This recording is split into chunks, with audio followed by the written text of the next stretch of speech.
Hei, det er Tor fra Skogfar, og i dag er jeg på Spiralen, og jeg skal ha 4 overnattinger her nå.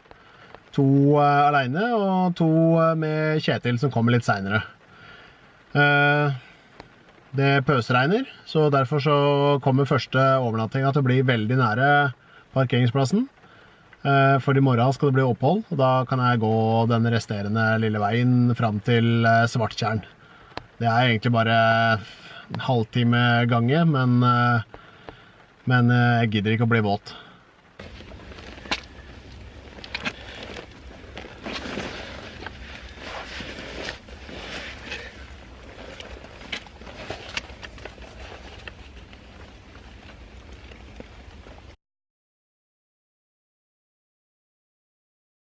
Yes, da er vi på vei. Med en brutalt tung sekk, og nå glemte jeg capsen. Sånn, er vi på vei. Skal vi se. Jeg skal gå nå, det er ganske nære. Jeg synes ikke gå så langt. Nå er det litt regn på linsa, men det får så være. Så siden det regner såpass mye nå, jeg regner med at ikke dere merker noe, så lar jeg kameraet være. Det har gått litt grann, og så første jeg ser nå, jeg kommer litt inn, så jeg en hjort. Det er gøy. Han så på meg da, så jeg rakk jo ikke å ta frem kamera før han hoppet inn i skauen.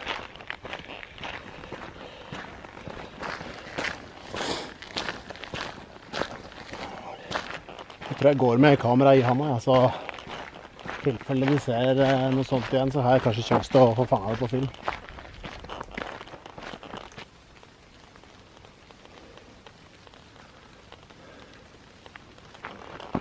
Hadde jeg ikke gått veldig langt etter hjorten, så jeg en padde. Men alt for sent det også, så den hoppet av gårde. Jeg tror huet mitt er slått på for en bygutt og ikke for skoggutt. Det må jeg gjøre noe med. Så kommet et påbrødsskilt nå.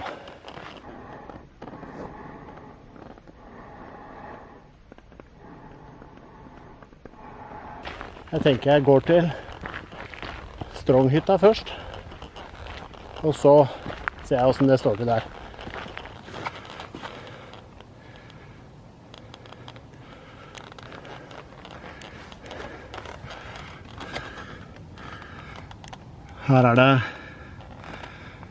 Her er det åpent på søndager. Så her er det vel vaffel og kaffe, tenker jeg. Det er stille nå.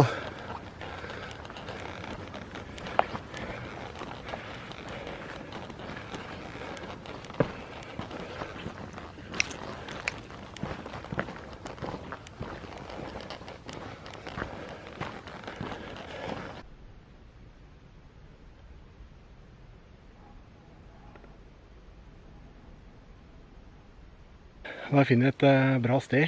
Nå ligger løpene der med Svarttjern. Så her har jeg funnet et greit sted å henge opp køya, så jeg kan være her i natt. Klokka er bare 4:30, men det driver og regner, og jeg vet det skal bli enda verre, så jeg slår leir, og så jeg slår leir her. Det er veldig stille, det er godt.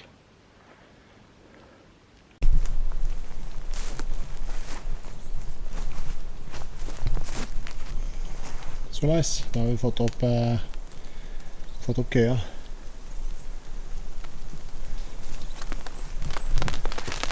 Så klart noen utbedringer som kan gjøres. Men i så fall, nå er køya oppe.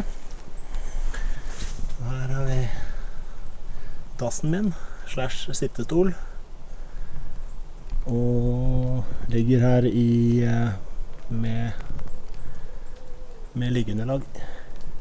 Jeg synes det er greit det på sommeren. Ja, da skal jeg bare ta livet med ro, og så se om jeg kan få utbedret duken, så den blir litt strammere, og så tar jeg og prøver å få i meg noe mat. kanskje en øl. Det driver og er på vippen til å begynne å pøsregne nå, altså. Det kommer og går. Da ses vi senere.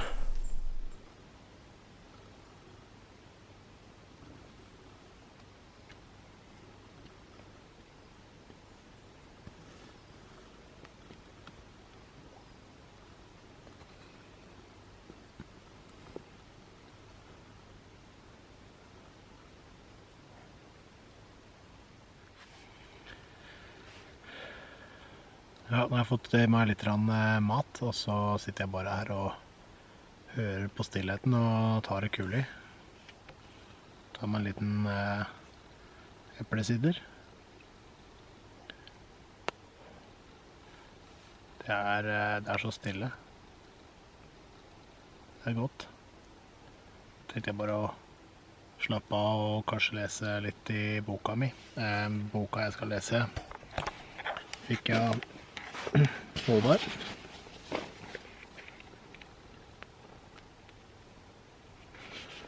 År i skogen av Torbjørn Ekelund. Det er en bok om ifølge dette her så er det vel en 42-åring som bestemmer seg for å prøve å være litt mer ute. Så det er jo helt midt i blinken for meg. Det er en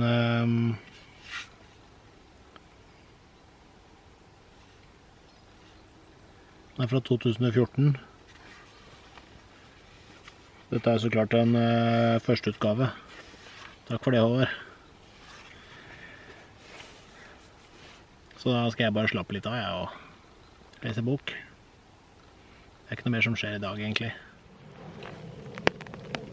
Ja, nå er klokka 10:15, og denne dagen her har gått mest ut på å bare ligge i senga eller i køya da, og lese bok.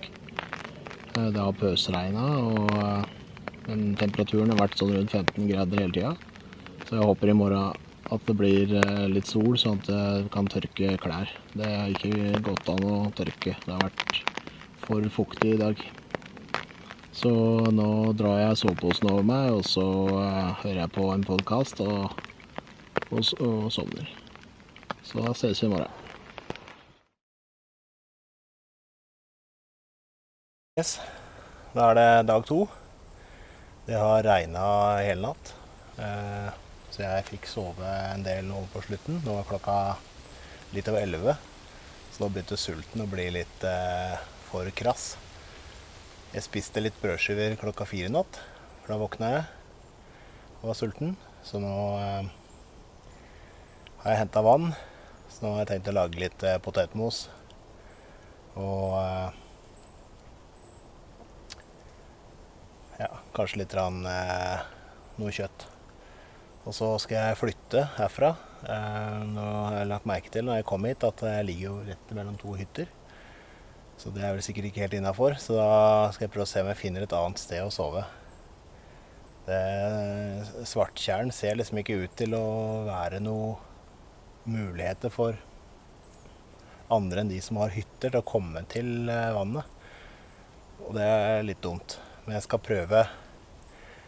prøve meg litt lenger innover, og så se om det er mulig å slå opp leir der til i morgen. Det som er kjekt med potetposen her da, det er at den skal kun tilsettes vann. Det står her at man skal tilsette kaldt vann etterpå, bla bla bla, men jeg tror ikke det er noe å si. Nå skal jeg prøve uten. Nå skal jeg ta litt vann til teen, og så skal jeg koke det opp litt med salt og margarin.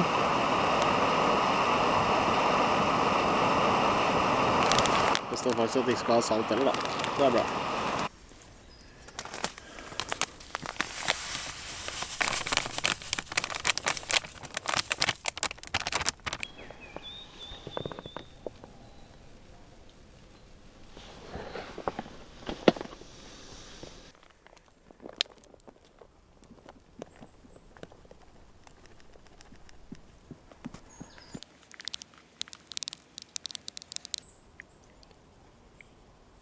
sitter jo fugl rett ved siden av meg her da, så det litt koselig.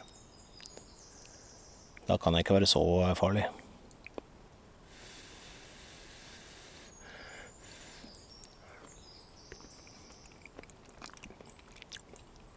Ja, det smaker potetsuppe med kjøtt.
Her var det boks.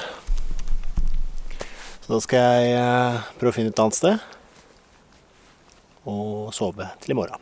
Kanskje et sted som vi kan bruke når Kjetil kommer også. Det rart hvordan man på en måte blir veldig mye mer stille når man alene. Det går liksom flere timer uten at jeg sier noe, så det litt artig. Og når jeg gikk for å hente vann og sånn, så listet jeg meg nesten ned da. Selv om det ikke var meningen å gjøre det, så ble det liksom til det, at jeg ikke ville forstyrre noen.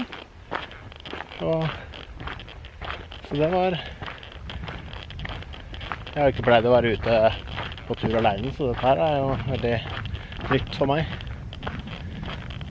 Så skal vi da prøve å finne et fint sted å ligge for natta. Nå det jo veldig mye hytter rundt Svarttjern da, så jeg vet ikke, men vi får se. Ja, da har jeg gått rundt og sett at det ikke noe sted å ligge ved Svarttjern, så da har vi tatt en avgjørelse om at vi relokerer til Steindammen, eller Vrangla, og innover der, og det Nedre Eiker. Så dessverre Drammen, å tømme Klopptjern, og at Damtjern hva for noe? Fiskeforbud i, og Svarttjern overbodd av hytter. Det føles ikke ut som fri natur. Så da drar vi over til Nedre Eiker. Nå har jeg forflyttet meg til Steindammen, og det var jo ikke dumt. Her det jo fantastisk natur.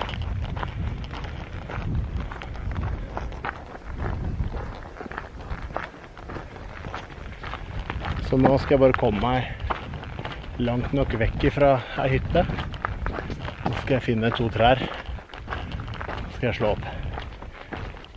Camp 2. Her camp nummer 2. Og det her tar jeg ikke og bygger opp med staver, fordi det blåser en del. Så nå det sånn det ser ut under. Så jeg har bindt fast til et tre for å være sikker på at den ikke løsner. Så stikker ikke helt harpen av i hvert fall. Jeg har en grei utsikt herover. Det ser ikke så veldig mye til. Vi går litt høyere opp.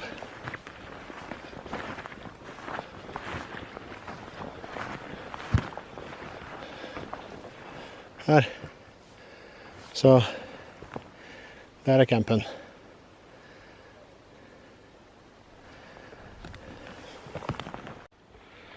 Det her er jo Steindammen, og det var deilig å kunne fått en plass som jeg kan se på det her når jeg våkner. Men det ser ut som de har tynnet alle trærne akkurat så mye at det ikke er mulig å henge hengekøyer imellom. Det går ikke an å ligge her med sovepose heller, så her måtte det ligge med liggeunderlag rett ned på bakken med fjellduk over seg eller noe sånt. Men det funket akkurat her, så det var jeg fornøyd med. Der har vi den. Jeg tror det der blir helt greit. Jeg får i meg noe mat, og så tar meg øl nummer 2. Og så nå er klokka 7, så da nærmer det seg mørk. Det skal bli mørkt 2 minutter over 10 i dag. Så ja. Det er noe å bare sitte her og kunne tenke sakte tanker. Det er vanskelig å få huet til å gå treigt. Man lever jo i en verden hvor man må stå på hele tida. Så det er veldig vanskelig å bare kunne sitte og ikke gjøre noe. Bare se utover vannet og høre på vinden og sauer som har bjeller på.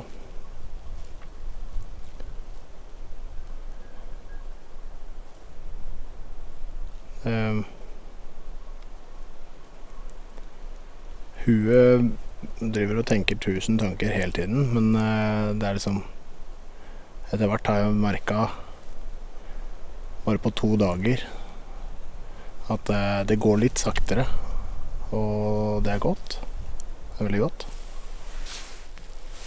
Jeg la merke til at tarpen min var litt løs, så den skal jeg stramme. Og så skal det bli godt å pusse tenna. Klokka er 9. Jeg har lest ut boka mi. Veldig bra bok.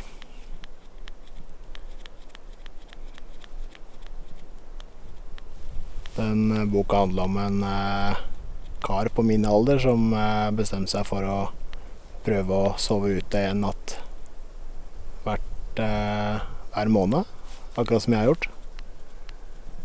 Så nå er vi jo de fineste månedene for å sove ute. Det er jo august, september er fine. Oktober da begynner det å dra seg til, og så november og desember da er det kaldt. Men det er jo gøy å kunne sove ute på vinteren da. Nei, jeg får stramme tarpen. Deilig å ha lite ting å drive med.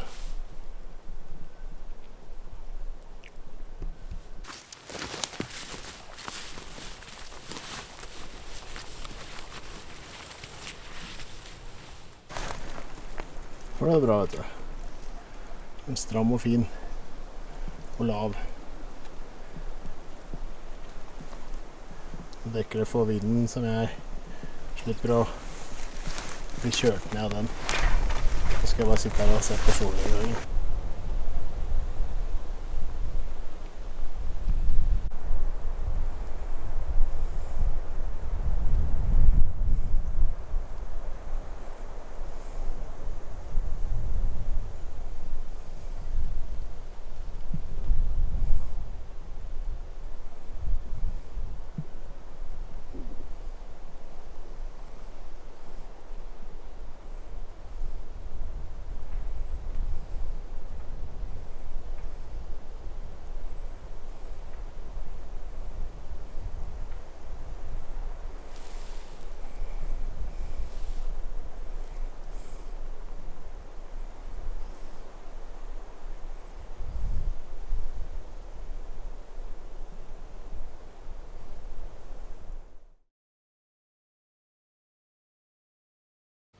Da er det dag 3 startet, og dette er første gangen jeg bruker stemmen i dag. Planen i dag er å få i meg litt frokost, og så går jeg ned på parkeringsplassen og venter på Kjetil, som kommer i 4:50. Nå er klokka 10, cirka. Og ifølge Garmin-klokka så er denne dagen 3 minutter kortere. I hvert fall sola går ned 3 minutter før den gjorde i går. Så det blir kortere og kortere dager. Det har vært 8 grader i natt. Så, men når sola kom opp i dag tidlig, så var det godt og varmt. Da er det bare å få av seg boblejakka. Ja, nå må vi spise litt, og så skjer det vel egentlig ikke noe spesielt før Kjetil kommer. Da blir det helt baluba, tror jeg.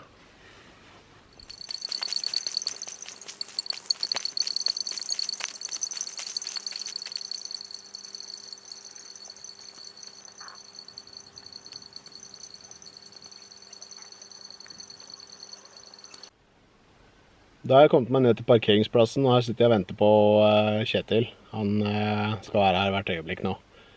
Det blir ålreit. Jeg bruker tida på å koke litt vann og drikke og slappe av og lade kameraer og litt sånne ting.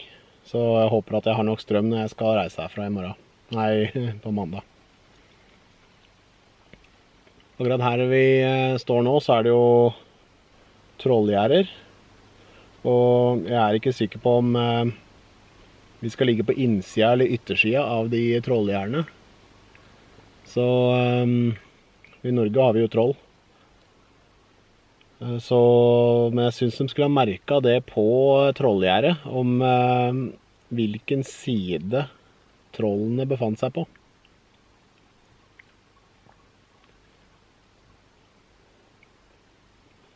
Time vil se. I går så jeg jo på venstre side av trollgjerdet, og da var det faktisk ikke noe troll, som jeg la merke til i hvert fall. Det var bare en sint fugl som syntes det var litt irriterende at jeg hadde bygget rede akkurat i treet dens. Så den vekte meg med å kaste greiner og bark og sånn på meg, men annet enn det så var det ganske stille og rolig. Så det kan hende at vi skal ligge på utsida av gjerdet i natt. Jeg håper jeg den spiser Kjetil først. Han ser jo mer ut som en godbit enn det jeg gjør. Så endelig har Kjetil kommet. Jeg savnet mennesker å snakke med i 2 døgn. Så nå skal vi til Vrangla. Jeg fabulerte om hvilken side av trollgjerdet vi skal sove på i natt. Så jeg lurer på om vi skal sove på innsida i natt. For det var ikke noe troll der jeg sov i natt. Nei. Har ikke hørt noe? Nei. Så jeg har dyttet i meg mat og drikke i 2 liter vann jeg nå. Virkelig liksom tatt igjen for det tappte. Er det sånn gjerde som bare går i en sirkel? Ja, det kan fort være det.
Grei stokka.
Noen ganger så det kjekt på vei opp og vei ned. Så bør jeg bare leie en annen eller ha en på sekken. De veier jo ikke så jævlig mye. Det er klart. Ingenting veier jo noe. Nei. Det hadde ikke vært teleskopsabel. Det er en annen sak. Ja.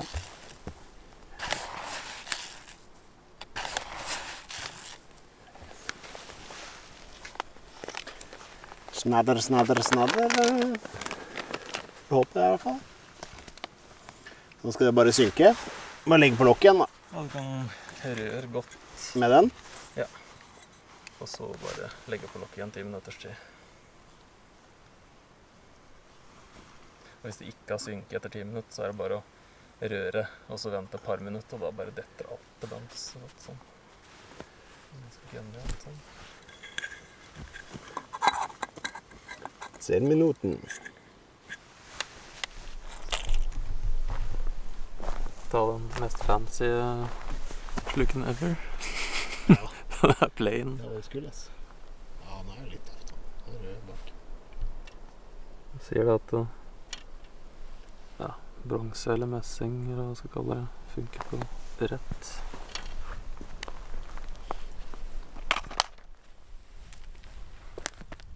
De sier så mye rart. Ja.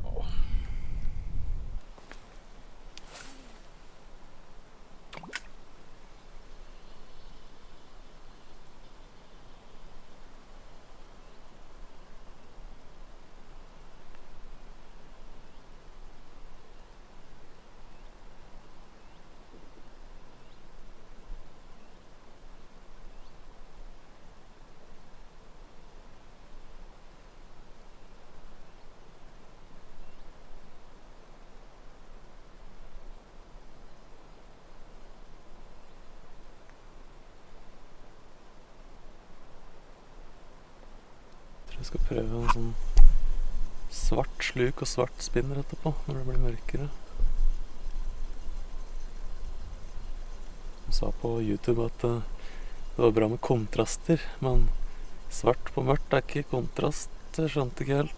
Ja, det var litt rart.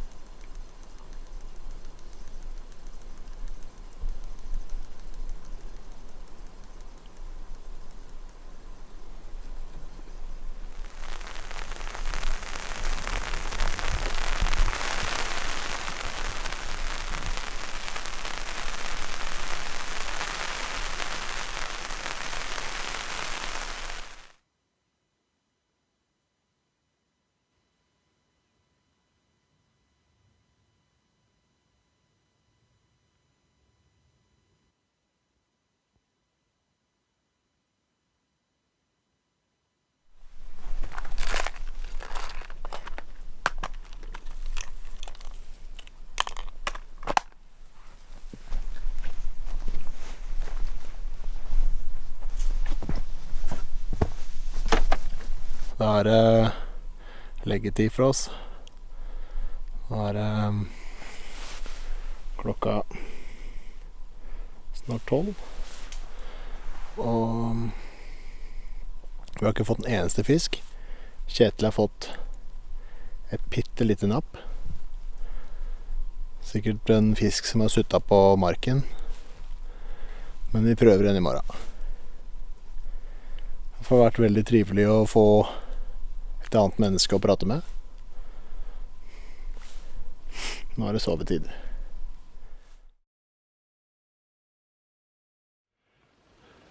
Da har vi stått opp. Jeg lå og drømte om at jeg kunne fly og sånn, og så ble jeg dunket til, og der sto Kjetil med en monsterfisk. Han hadde fått tak på morgenkvisten. Så hvis vi klarer å finne den noe sted, da. Hæ? Der, ja. Han har sløyene og sånn, da. Der, vet du. Hæ? Nå blir det mat. For Kjetil, i hvert fall. Jeg tror jeg nøyer meg med brødskivene mine. Natta i natt har gått veldig greit. Det har regnet lite grann.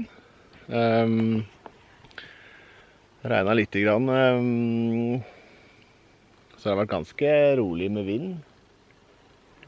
Det jeg fant ut er at jeg har lagt meg et så lite tre at det fjærer når jeg legger meg inn. Så da blir hele tarpen og alt slakt. Nå skal vi få oss litt mat.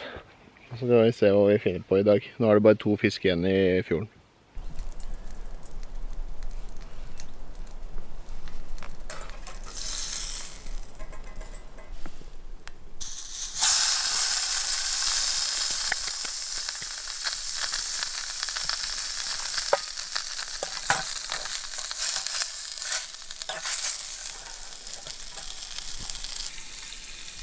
Litt når jeg skulle kløpt av halen, så blir det litt bedre plass nede. Den krøller seg nå, vet du. Hæ? Den er fin å gå nå. Spiser den nå. Rare. Du spiser den nå, sjelden. Flames. Hæ? Brenner i disken. Flambeau! Easy burning.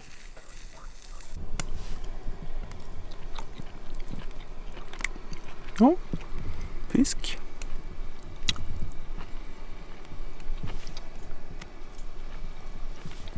Tror det er veien å gå. Det var godt.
Har du sett den The Devil's Rejects, er den heter? Nei. Gammel sånn Rob Zombie-film. Ok. Der er outroen, så er det at de kjører en bil bare mot politi. Og Ja. nå skal de bare dø, liksom. Og da er det bare musikken tar bare over, og det er Freebird. Den bare blokkerer Ja, alt riktig. annet. Liksom. Kult. Epic.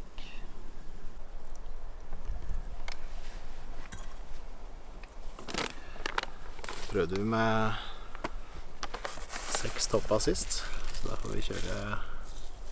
Skal vi ikke gå for 8, eller? Ja, det tror jeg. Litt svakere.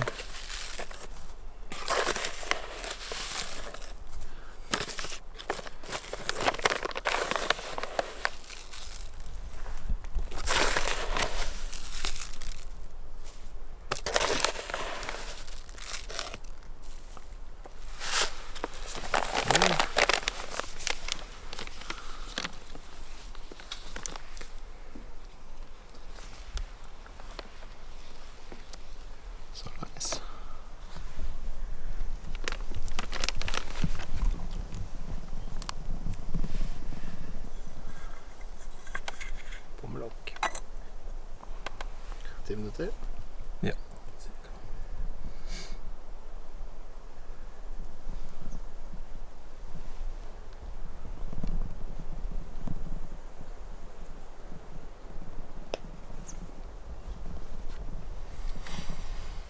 Ja, det er godt. God plass. Jeg lurer på om den skjorta mi blir tørr, ja. Den lukta fælt, men nå tror jeg den lukta egentlig ganske friskt. Jeg hadde hatt noe liggende i en sånn våtbag fra jeg var ute og fisket på fjorden. Tydeligvis kom litt fukt der, og det lukta mugg, vet du. Ja, det blir mugg. Det er solen som virkelig tar seg av myggen. Det var veldig mygg, og hadde litt knott i går, det var vel det eneste. Det er fin plass, altså. Det har vært noen folk som har syklet forbi, men jeg tror denne plassen ligger akkurat så langt unna at den er litt kjip. Men det er jo helt genialt. Totally brilliant.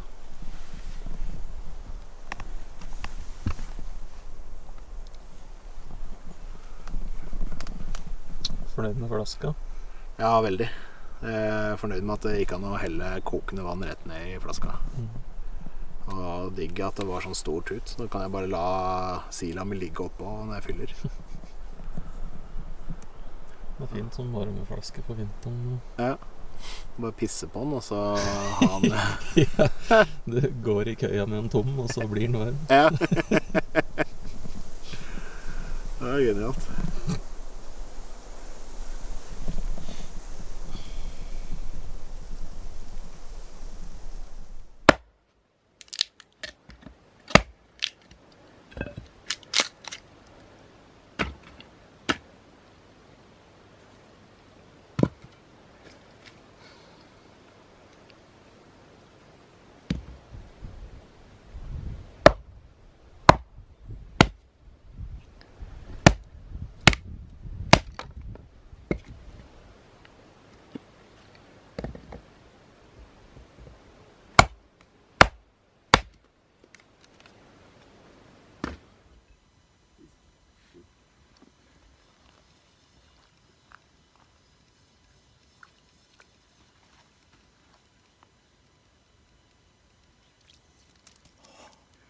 Tidens største hobbar.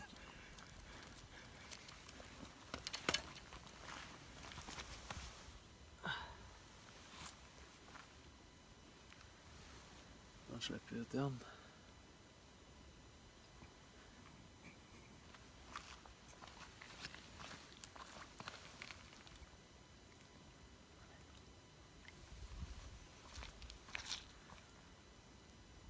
Ser du den?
Ja, da er klokka 8:30, og ryggen min orker ikke mer, så nå regner det hele tida. Men Kjetil, han skal ut og fiske.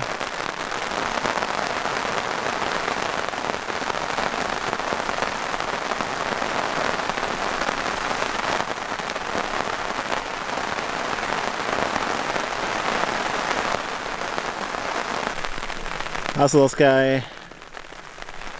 skal jeg ta og legge meg tilbake i køya, og så ta det rolig. Det blir godt. Slappe av, lese litt bok. Det var en veldig fin tur da. Det var en veldig fin tur. Den plassen her er helt fantastisk. Det er Vrangla i Finnemarka, i Nedre Eiker. Det kan anbefales på det sterkeste. Jeg har fått 4 fisk. Jeg har sløya min første fisk i mitt liv, og det gikk jo greit. Den var jo knøtta liten da, så det var en liten start, men jeg fikk det til da, og fikk grillet den og spist den. Så i morgen så er det å pakke og komme seg hjem til bilen, og hjem til mor. Det blir koselig. Da ses vi i morgen når jeg står opp.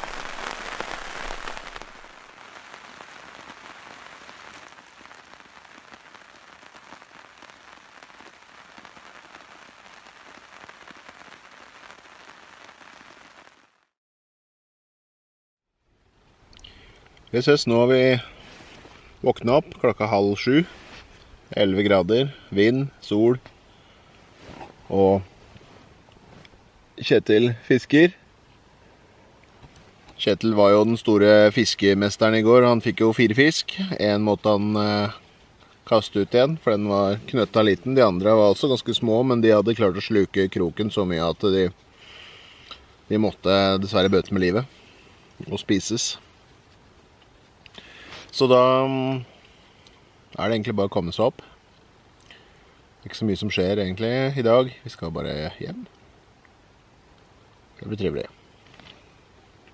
Jeg har akkurat hatt en breakfast from the hammock. Så da har jeg fått meg litt mat. Siste dag, Kjetil. Hva er dine tanker? Nei, fiske litt, spise frokost og gå hjem mat. Ja. Det er fint her i hvert fall. En bra sted. Synd at det er 0 fisk da.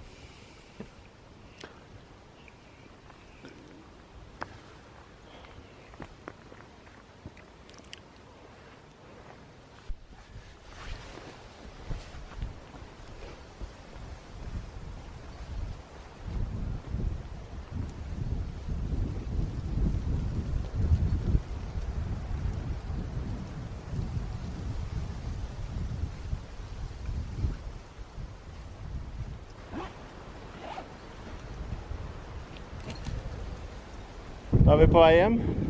Da har vi fått en hel påse med søppel. Litt er vårt, og mye lå her fra før. Så nå ser det bedre ut enn det var når vi kom, så det er vi veldig fornøyd med. Så nå får jeg en Fisherman's Friend, tror jeg. Oi, ja. Da trasker vi. Nå blåser det fælt, så det er greit å få opp varmen litt. Det forstår hva jeg ser for noe. Kjempefint det. Vrangla. Ja. Vrangla, ja. Vrangfisk, skulle jeg egentlig. Ja. Mangla.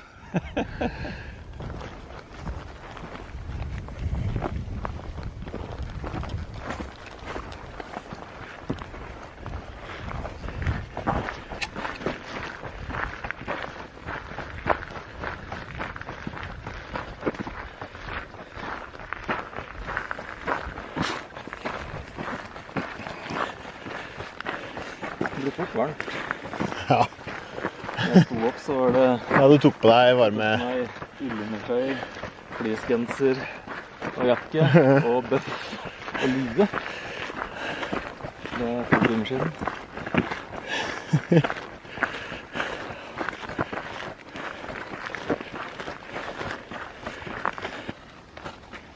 Takk for turen. Like så. Nå er det bare å komme seg hjem. Ja. Hvis det er drittvær og kaldt, så kan det gidde. Nei, ikke sant? Jeg gjorde det fra senga, egentlig.